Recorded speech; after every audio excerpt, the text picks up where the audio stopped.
ഇന്നത്തേത് ചിന്നുവിന്റെ ഒരു പാളിപ്പോയ പാചക കഥയാണ്. എന്താണ് പാളിയതെന്നല്ലേ പറഞ്ഞു തരാം. അങ്ങനെ രാവിലെ കിടക്കപ്പായിൽ നിന്നും എഴുന്നേൽക്കാൻ തുടങ്ങുമ്പോഴാണ് ചിന്നു എന്നോട് അത് പറയുന്നത്. ഇന്നത്തെ മുഴുവൻ ഭക്ഷണവും ഞാൻ ഉണ്ടാക്കാമെന്ന്. കേട്ടപ്പോൾ തന്നെ ഒന്ന് ഞെട്ടിയെങ്കിലും വരാൻ പോകുന്നത് വഴിയിൽ തങ്ങില്ല എന്ന മനോഭാവത്തിൽ ഞാൻ സമ്മതം മൂളി. പിന്നെ ഇതാണ് കേട്ടോ നമ്മുടെ വീട്ടിലെ പുതിയ അതിഥി മിസ്റ്റർ കുരു. അങ്ങനെ കുരുവിനുള്ള ബ്രേക്ക്ഫാസ്റ്റും കൊടുത്ത് ചിന്നു നേരെ സ്വയം വരുത്തി വെച്ച് തന്റെ ടാസ്കിൽ ആദ്യത്തേതായ പ്രഭാത ഭക്ഷണം അല്പം ഹെൽത്തി ആയിക്കോട്ടെ എന്നും പറഞ്ഞ് റവദോശയിൽ നിന്ന് തന്നെ ആരംഭിച്ചു. സംഗതി എന്തായാലും എനിക്കിഷ്ടമായി, തരക്കേടില്ല. അങ്ങനെ റവദോശയും അകത്താക്കി അവിടെ നിന്ന് നേരെ പഞ്ചനയും കൂട്ടി ഉച്ചക്കത്തെ ഭക്ഷണത്തിനുള്ള സാധനങ്ങൾ മേടിക്കാനായി ചന്തയിലേക്ക് വച്ചുപിടിച്ചു. നമ്മുടെ തൃക്കാക്കര ഖാലിദ് റഹ്മാന്റെ കടയിൽ നിന്നും കോഴിയും തൊട്ടടുത്ത് നിന്ന് പച്ചക്കറികളും മേടിച്ച് തിരികെ ഫ്ളാറ്റിലേക്ക്. കോഴിയെ വെട്ടുമ്പോൾ ചിന്നുവിന്റെ മുഖത്ത് കാണുന്ന ഈ വിഷമത്തിന്റെ 1/7 പോലും അതിനെ പൊരിച്ചടിക്കുമ്പോൾ കക്ഷിയുടെ മുഖത്ത് ഞാൻ കണ്ടിട്ടില്ല. കൊന്നാൽ പാപം തിന്നാൽ തീരുമെന്നാണല്ലോ അല്ലെ. അങ്ങനെ തിരികെ ഫ്ളാറ്റിലെത്തി നോക്കുമ്പോൾ അതാ എന്റെ അത്രയും വലിപ്പമുള്ള ഒരു പാഴ്സൽ വന്നിരിക്കുന്നു. എന്താ സംഭവമെന്ന് ചോദിച്ചപ്പോൾ സർപ്രൈസ് ആണത്രേ. ഷെടാ,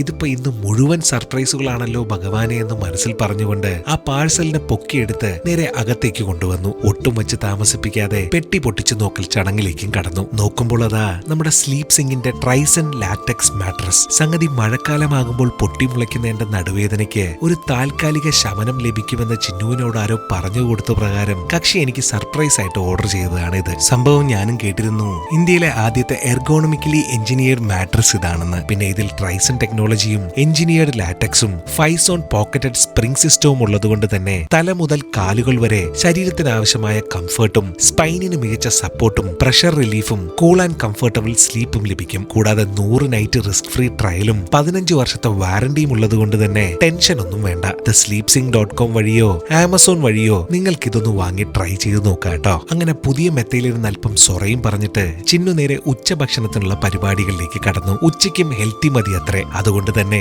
ചപ്പാത്തിയും ചിക്കൻ ഫ്രൈയുമാണ് മെനുവിൽ. ആഹാ, അല്പനേരം നായികയുടെ കുക്കിംഗ് സ്കിൽസും നോക്കി നിന്നിട്ട് ഞാൻ നേരെ ഒരു സിനിമ കാണാനായിരുന്നു. അപ്പോഴത്തേക്കും ഒരു 10 മിനിറ്റിൽ എല്ലാം റെഡിയാകും, അതുവരെ ഞാനും സിനിമ കാണാമെന്നും പറഞ്ഞ് അതാ വരുന്നു മാഡം. ആയിക്കോട്ടെ എന്നായി ഞാനും. കൃത്യം 10 മിനിറ്റ് ആയപ്പോൾ തന്നെ എന്റെ മൂക്കിലേക്ക് തുളച്ചു കയറിക്കൊണ്ട് ഒരു വല്ലാത്ത മണമിങ്ങെത്തി. എന്താണെന്നറിയാൻ ഓടിപ്പോയി നോക്കുമ്പോൾ അതാ പവനായി ശവമായി കിടക്കുന്നു. പെണ്ണിന്റെ ഓവർ കോൺഫിഡൻസ് കണ്ടപ്പോഴേ ഞാൻ മനസ്സിൽ കരുതിയത് തന്നെ സംഭവിച്ചിരിക്കുന്നു. ചിക്കൻ ഫ്രൈക്ക് പകരം നല്ല ഒന്നാന്തരം ഫ്രൈഡ് ബ്ലാക്ക് ചിക്കൻ. ഇനിയിപ്പൊ നോക്കിയിട്ടും പറഞ്ഞിട്ടും ഒന്നും ഒരു കാര്യവുമില്ല എന്ന് മനസ്സിലാക്കിയ ഞാൻ തൊട്ടടുത്തുള്ള അളകാപുരിയിൽ നിന്നും ഓരോ ചിക്കൻ ബിരിയാണി അങ്ങ് ഓർഡർ ചെയ്തു. ഒരു ഉളുപ്പുമില്ലാതെ ചിന്നവും അത് അകത്താക്കാൻ കൂടെ കൂടി. എന്തായാലും ബിരിയാണി കഴിച്ചതിന്റെയും കൂടെ ആ കരിഞ്ഞ ചിക്കൻ കണ്ടതിന്റെയും നല്ല ക്ഷീണമുണ്ട്. അതുകൊണ്ട് പുതിയ മെത്തയിൽ ഒരു ചെറിയ ഉച്ചയുറക്കം പാസ്സാക്കട്ടെ. അപ്പോൾ അടുത്ത കഥയുമായി ഉടനെ തന്നെ വരാം. അഭിപ്രായങ്ങൾ രേഖപ്പെടുത്തുക, കൂടെ വിമർശനങ്ങളും. അപ്പോൾ എന്നാൽ അങ്ങനെ ആകട്ടെ.